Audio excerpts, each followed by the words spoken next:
Hello and welcome to the Arsenal Way. Back again with you guys for another episode of our match reaction series. Joining you after Arsenal have dominated and thrashed Sevilla 6-0. I mean, in terms of how these types of games can go, it couldn't have gone any better, could it, Umar? No, honestly, we were done after 20 minutes. I think the game was over. So we could relax. We could look forward to the Hmm. Crystal Palace game, take our time with the touches that we have on the pitch. But overall, a fantastic performance and fantastic showing by the players. So I'm really excited to touch on it. Yeah, absolutely. It was it was kind of a flurry in the first half. I think it was a 9-minute situation where four goals went in. Gabriel Jesus with two, Saka with two, including that penalty. We'll go through each of the goals, of course. The first one comes from what must be one of the silliest challenges I've ever seen in a penalty box. I mean, Rekic.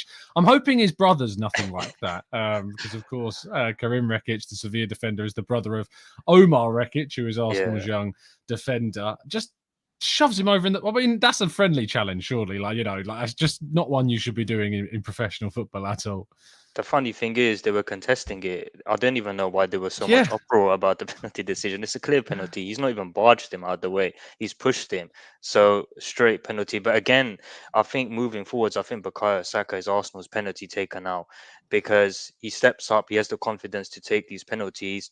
And it's quite interesting that Gabriel Jesus is normal. You see normal circumstances. Number 9 would get the penalty and he want to be the man to take it. But no, I think Bukayo Saka, he will be the penalty taker for Arsenal moving forwards, and he's got so much confidence. Obviously, the goalkeeper moved to that side, and he showed the mm, other side of the goal.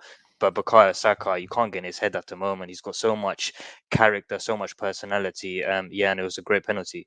yeah. It was ridiculously easy for Saka to put that ball away. I mean, Bono seemed to kind of show his hand before he'd even taken Yeah. the kick, so it was a pretty easy one. And then Gabriel Jesus gets in on the act. This guy. I mean, there's no point going through each and individual one of his goals. His performance is just so different to what we've had in that number 9 role for so long. He creates, he moves, he drifts wide, he comes into the middle, he knows where the space is, he knows when to time his runs. And then when he gets those opportunities, do you remember that all those discussions we had about the Arsenal strikers we could get? And the main thing about Gabriel Jesus that was talked about was a lack of clinical finishing. Mm. That was kind of the main thing that was the big question mark, the main thing that he needed to work on. But I've not seen a striker that needs to work on his finishing in Jesus at all. I've seen a striker that has been absolutely brilliant so far. Yeah, a lot of fans before he joined Arsenal, they were speaking about the goals expectancy, Mm, those numbers. But I spoke to Bailey a few months ago about this move when it was about to materialize, and I said that Gabriel Jesus would be a master stroke, and I can see him right now. I'm gonna put my heads on the line here, but I think he'll win the Golden Boot because. really? Yeah, honestly, I think he'll win the Golden Boot because this Arsenal team and attacking wise, the fluidity that they have in the front three with Odegaard sitting in the number 10 position is scary. It is actually scary. You got Martinelli, who has basically made this left hand position his own. Bukayo Saka, he seems to be improving year on year. And then you got Gabriel Jesus, and you touched on it there. The fact why Gabriel Jesus is so good, he picks up positions in the middle of the park, Mm, picks up the ball in deep positions, but he doesn't stop there. A lot of fans, I know we've spoken about Lacazette so many times, but it's the desire, TC, to get into the box. It's a mm. desire to have that goal scoring edge. He's when he gets a chance, he takes it, and he always wants to. And that's what a striker should be doing. So Arsenal, this team are going to create so many chances from this season. And at Manchester City, we'll touch on, he wasn't the main man. Alexander Yeah. Zinchenko weren't the main men. They're coming here as winners. They're coming into this awesome team as winners.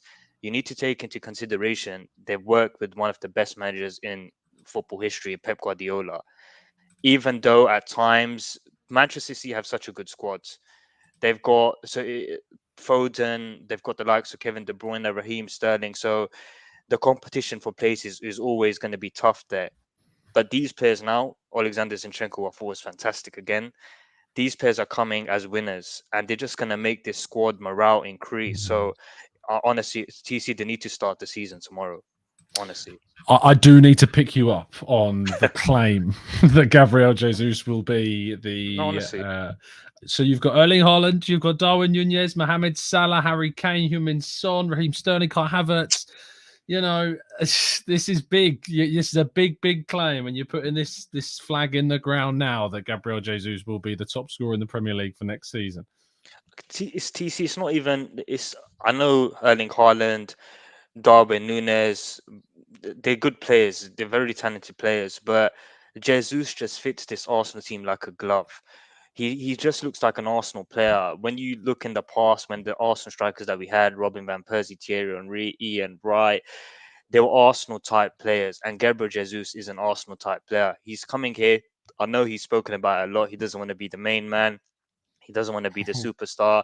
He's got that humble persona about him, but he is the main man, and deep down, I think he'll know that. He'll thrive on that. And I just think the amount of chances that we're going to be creating, Martin Odegaard, he's going to have a big season. He's got the captaincy armband now. He's got that. He leads by example. Fabio Vieira, we haven't even seen like a minute of him, Yeah, and it's actually crazy to see. We can improve in the rest of the market. Maybe we can get Yuri Tillemans in, but Granit Xhaka, just want to touch on him just before we move on to the next brilliant. topic. Him and Fantastic. Partey were great. Him and You know, Party, fantastic. They've have just a solid partnership in the middle of the park. It may not be the most sexy of partnerships, but it works and they are solid. And Granit Xhaka again towards the back end of last season, I thought he was fantastic. Pre-season, I think he's been fantastic. And as Arsenal fans, we need to start respecting him more because he is a very good player. There's a reason why Jose Mourinho, Mikel Arteta, Pep Guardiola wanted him at Manchester City. He mm. is a very, very good player, and I'm happy that he plays for our club. There's over 1,000 of you tuning in to today's show. Thank you so much for the continued support. Do drop a like on the video and subscribe to the channel. We'll be bringing you continued coverage throughout the rest of the transfer window. And of course, as the season kicks off, we'll be bringing you match reaction shows and news, of course, with myself and the usual team with Umar as well. Thank you so much for the kind comments coming in the chat box. Jason, the black kit is just classy. You know, the worst thing about the game, Umar, was the fact that we played in the home kit. That was the worst thing. You know, that's going to be my main criticism of every game, that we don't play in this fine piece of clotheswear. Like, it's just a disappointment when we aren't wearing it. But no, it was. Let's talk about some of the other performances as well. I thought Gabriel Martinelli was mad, so good. And to be honest, one of the key things that I saw in that game was the long balls behind. Now, you know, Arsenal don't tend to play that way usually. We think about the intricate passing, the, you know, play down the wing, get the cutbacks. But Sevilla played such a high line at times. Arsenal were aware to that, and they just kept kicking the ball in behind. And Martinelli and Saka got the pace to keep on running in behind. But Martinelli's got 2 assists, I think it was. You know, the curling Yeah, effort for Jesus is second, and and also the Nketiah. goal for Nketiah as well, which was really unselfish for a game in which Martinelli, you want to see him obviously score, and he probably wanted to score, seeing Saka and Jesus also score. Then you got a guy coming off the bench and scoring, and you're thinking, oh, I've not scored. But to be honest, I think Arteta will appreciate his performance even more without him actually needing to get the ball between the sticks. I think that's what Gabby needed to work on. In all honesty, the talent is there, the directness is there, the way he takes on players. Everyone knows how highly rated he is by amongst the Arsenal fan base and even around the Premier League. Jurgen Klopp loves speaking about him every time Arsenal play Liverpool. But the thing that he's worked on the most during preseason is when he gets in the final thirds or when he gets in and around the box, he looks up. His head is up. He looks around for other players in and around the box. 1 week ago against Chelsea, he Mm, looked up, he found that pass to Martin Odegaard, and like you said, unselfish. But it won't matter. Mikel Arteta will love that about him because everyone knows Martinelli can take on a player. Everyone knows that when he's in front of goal, more often than not, he'll put the ball in the back of the net. But one thing I think that he needed to improve on was his final pass in and around the box. And I think yeah, this could be the year that Martinelli, a lot of Arsenal, a lot, not even Arsenal fans, a lot of opposing fans start to put respect on his name because I think that left hand position he's nailed on a starter. I think this is the team that's going to start against Palace. I know Emil Smith Rowe, he's picked up niggles, but Martinelli just seems like a different player in pre-season. He's worked on a lot of things. The World Cup is around the corner, and he'll be thinking, I can get into this Brazil team. And as Brazilians, they're so patriotic. They just yeah. want to play for their national team, and he'll be having that in the back of his mind. But yeah, TC, I'm actually really, really excited because I think the attacking, it's the attacking. I think we can finally see Arsenal scoring goals and creating chances, and we haven't seen that for a long time.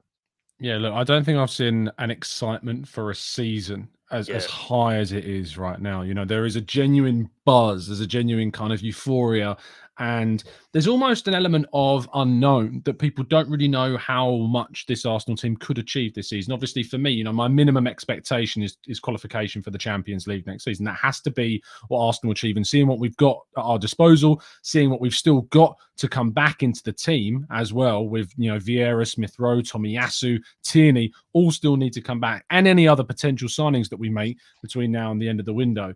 There is such a high ceiling for this group of players that what we could end up doing could surprise a lot of people. I'm not going to start talking about, you know, ridiculous things, obviously, but we have to be looking at the Europa League as a very winnable competition. I'd love us to go on a cup run in one of the league or the FA Cups this season, and obviously to finish as high up as feasibly possible in the Premier League. But the thing about this season is that we've got depth, you know, and I think, you know, let's talk about a couple of other players in the team that have come back. William Saliba was so good, like just composed. He wasn't bothered. He was he's determined to kind of win the ball back. He was calm. His passing was sharp. He was put under pressure in the first half by Ben White in Yeah. one of those moments. And I think that you can tell from White that there's a little bit of I think there's a little worry in White's game at times with Saliba now being there. And I think the difference between the two is starting to be shown. Obviously, we won't know for sure until we see both play in the Premier League. But I also think that back four of White, Saliba, Gabriel, and Zinchenko, it's such a tactically perfect kind of combination of players for what Arteta wants from this Mm. team. No, I agree. I think touching on William Saliba, 21 Mm, years of age, he's just got that aura to be a Premier League defender, to be a defender for Arsenal for years to come. And when Ben White put him under pressure with that pass, everyone Arsenal fans probably had nightmares of past defenders, yeah. Squillaci, the likes of Squillaci, and defenders in the past, Mustafi. But William Saliba doesn't give you that. He gives you confidence, and he just goes. He plays his game at such a high level, but he doesn't seem nervous. And that's a big thing for a defender. The fact that you don't seem nervous, because I think being a defender is one of the hardest games, is one of the hardest positions to play as a footballer. But he Yeah. makes it so easy, and he's 21 years old. TC, he's a baby, so he's got so much to improve on, and he'll be improving that Arsenal for the forthcoming year. Mikel Arteta has spoken about that he wants him to stay. He wants him to stay, and William Saliba, you can tell he's got a point to prove this year. He's knuckled down. He's coming in press conferences with Arsenal, kit and views with the away kit. He seems like this is William Saliba's year. So Ben White's got a challenge. Depends how Tomiyasu's fitness develops in the upcoming weeks. But I think this is the team that played against Sevilla in the first half, which will start against Crystal Palace. And to be honest, I don't know about yourself, TC, but I think it is a very good team to start the season. Oh, mate, like you think about the ceiling that this team has got. We've not even got the players that I've mentioned come back as of yet. We've not seen what Fabio Vieira Yeah. is capable of. And I'm just really excited. The best, you're the best team that I think we've had in a long time. The best kit. Yes, I'm talking about the kit again. One of the best kits we've had in the best. I mean, three kits. The home kit's really grown on me. The third kit that's released as well is really, really nice. And let's talk about our new captain, who I have to turn around to show you Yeah. what's on the back of the shirt, because that guy there was just he again. The passing, the vision, the little clips over the defenders at times. Like I love when he does those little looped passes in behind. But what do you make about him now being given the captain's armband as well? Fully merited, fully deserved. A lot of people were probably skeptical a few months ago because they were probably screaming out or crying out for a player or a captain which shouts and screams. But I don't think that's what a captain always needs to be.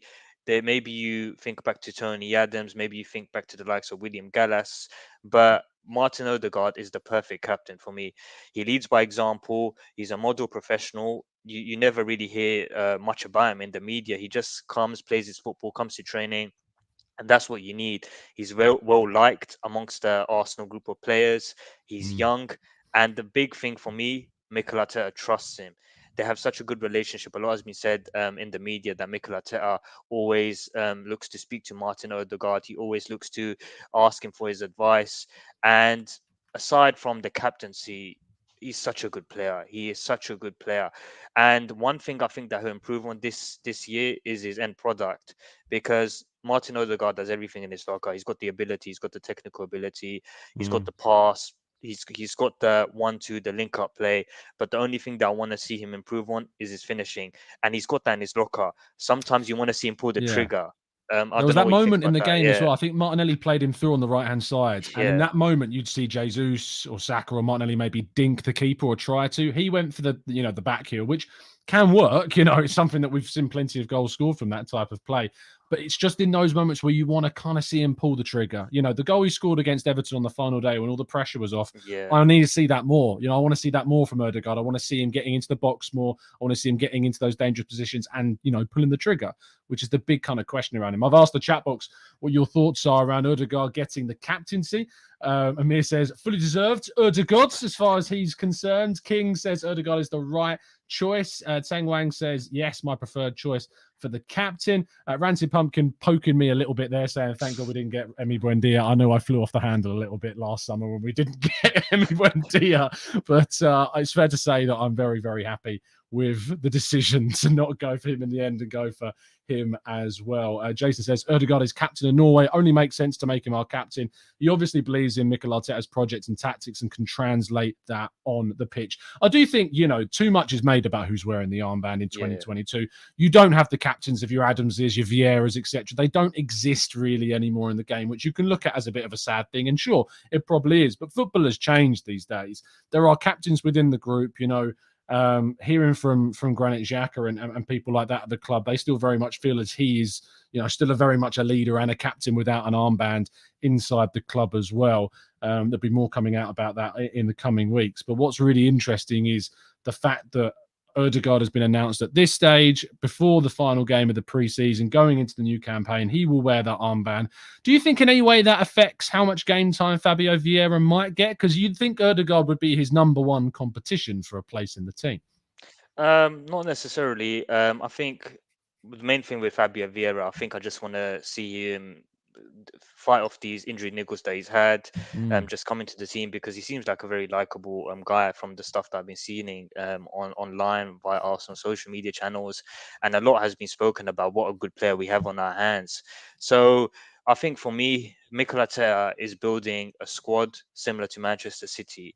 A squad which is filled with quality amongst the team, because I think the first team right now, it can challenge the likes of Liverpool and it can challenge the likes of Manchester City because the quality is there. But if we want to challenge Manchester City and Liverpool for the course of 38 games, I still think we need to improve the backup options that we have. And fingers crossed that we can do that. I think there's 1 month left until the window closes. So there's still players out there that we can pursue. But we are building a squad, TC. Like you touched on, the stadium was packed. Apparently, the Yeah. Arsenal Armory club shop had lines going all the way to Holloway Road, which is crazy to Wow. see. Yeah. But the feel good factor, I think, is back at Arsenal. And yeah, trust the process, because I think if we Oh, he said yeah, it now. You had to go and say it, didn't you? if we stick together, I think this could be a season that we fall in love with Arsenal again. Yeah, absolutely. Jeff said Odegaard needs to get more goals and assists. Yeah, he does. Look, I don't think that's a measure of a captain by any means, but I would like to see him get more goals and assists into his game without a shadow of a doubt. There's over 2,300 of you tuning into our show today. Thank you so much for continuing to follow the Arsenal way and making this a go-to place for you after games. You'll be able to find this show on the Full-Time Whistle throughout the season, so make sure that you do continue to subscribe, turn those notifications on so you never miss a show. Just taking up a couple more of your comments before we switch over. Jameen says, when I watched Odegaard's first interview as a player, I knew with time he's going to be our captain. He's so calm and all smiles. Then on the pitch, the guy is a professional and he knows what to do at every given time. So proud of you, Odegaard. Congrats Congratulations. I don't know why I split up the word congratulations there, but it just felt right. Let's go to God's Power, who says, big up, bro. I'm sure Arsenal is going to surprise the doubters, unholy critics getting them wrong. I mean, Arsenal, of course, will always have their critics, I think, both in and outside the club, but Arsenal just need to win. That's the only way that we can go about proving the biggest critics wrong. We're hoping, of course, that our critics are those that want Arsenal to win and succeed. It's not always the case, but fingers crossed we can see a really successful year this year. We are going to wrap things up there. Umar, thank you so much for joining me, as always, my friend. Thank you, TC. Already looking forward to the season. I think, you know what I'm thinking? I think a few years ago we beat Everton away 6-1, 2009. Yeah, a few years, that's ages ago. ages ago. But I'm just going to put it out there. I think I've got a good feeling about Friday night. So fingers crossed. Yeah, I mean, I remember the time we beat, was it Everton the first game of the season after the Invincible season in 2005? I think I remember we opened against Everton in 05, was it 04-05? I think it was 04-05, 2004-05, yeah.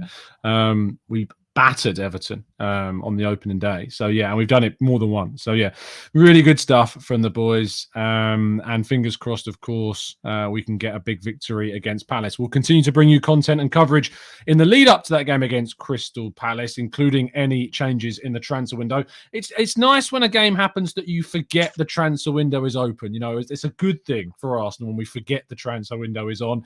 That means things are going well, because usually we're so obsessed with the transfer window, we can hardly take our minds off it. But games and performances and results like that certainly do help, and hopefully we can repeat that feat against Palace next Friday, which is going to be a different test entirely. Thank you, Chatbox, for tuning in. Do drop a like on the video. Do subscribe to the channel if you're new, as we head towards ever closer to 25,000 subs. If you could help us, we're less than 200, I think, away now. So do try and help us get there. We're trying to get there before the season starts, which is quite an incredible achievement indeed. See you soon. Have a fantastic evening and weekend, and we'll see you again very, very soon. And as always, keep following us down the Arsenal way.